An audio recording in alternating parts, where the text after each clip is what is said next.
The U.S. Senate has passed legislation that forces China to adjust the value of its currency to what it deems to be market levels.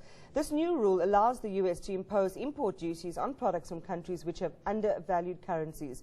For more on the story, we're joined now by Dirk Kotze, Director and General Manager of Africa, the Beijing Axis.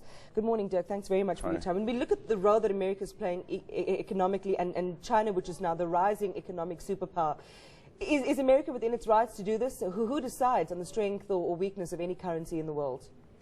Well, it's very, very subjective. That's the whole issue over here. And even when determining how far a value is or how much a currency is undervalued, you can't really determine. You have to wait until the market is free to see what supply and demand dictates. So at the same time, also America, with its quantitative easing policies, is alleged to debase the dollar. China is keeping most of its foreign reserves in dollars. So China is also suffering in a way due to American government intervention in the economy. So China's view is that, yes, its currency may be undervalued or not, but it's an issue of sovereignty. America has no right, according to China, to interfere in its currency policies. Would you say this is tantamount, in a sense, to America wanting to impose price fixing? I wouldn't call it price fixing, but they are interfering in the market. If they impose tariffs eventually, then American goods will be more expensive, or imports will be more expensive, and therefore also local manufacturers.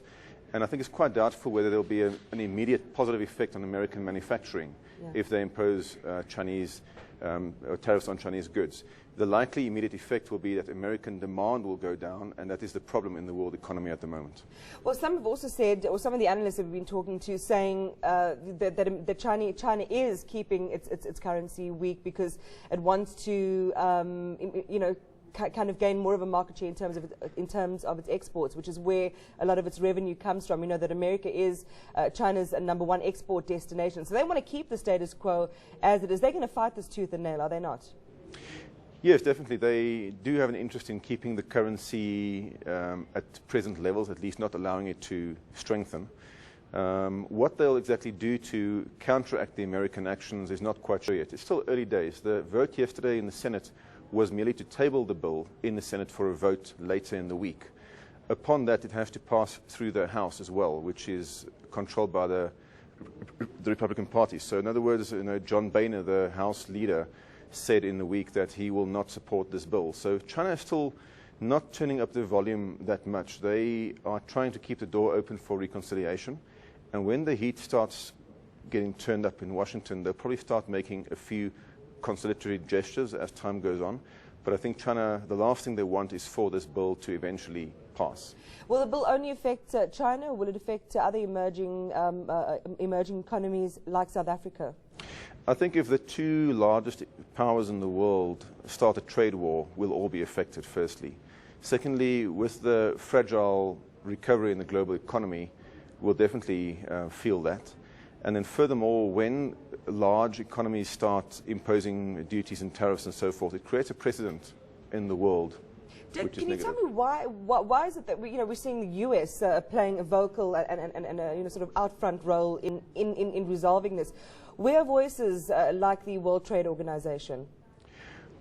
Well, China's so-called undervaluing of its currency, or the undervalued currency, or as it's deemed the currency manipulation, is not against WTO rules as it stands now. And the US Treasury itself says so. They say they won't investigate China because the currency policies in China do not amount to a particular advantage for Chinese products. This bill in the Senate aims to change that. It aims to force the Treasury to do the investigation. Is this more about real economic sensibilities in the US? I mean, they're under a lot of pressure. Their economy is under a lot of pressure at the moment. Is it more about that and preserving that, or is it more about preserving the US and its status in the world and its place in the world as an economic superpower? I think there is a good deal of posturing. Next year is an election year. The Democrats are in trouble, and it's always good to have a bogeyman around. I think that is the core of it. Whether the Chinese currency is undervalued and by how much is a matter for debate, but it's been like that for many, many years now. And this bill has been tabled every few years for the past 10 years, so Would you say, Dirk, it's fair to characterize the two as a scenario in which, two very, very strong powers are coming up against each other, and it's a case of who will blink first? Will the US really cut its imports from China? Can it afford to do that in so many areas, including manufacturing, which it relies heavily upon China for?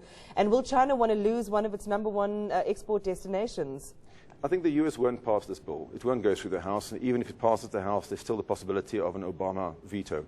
The US can't afford to interfere with demand domestically at the moment. So, no, I think it won't pass.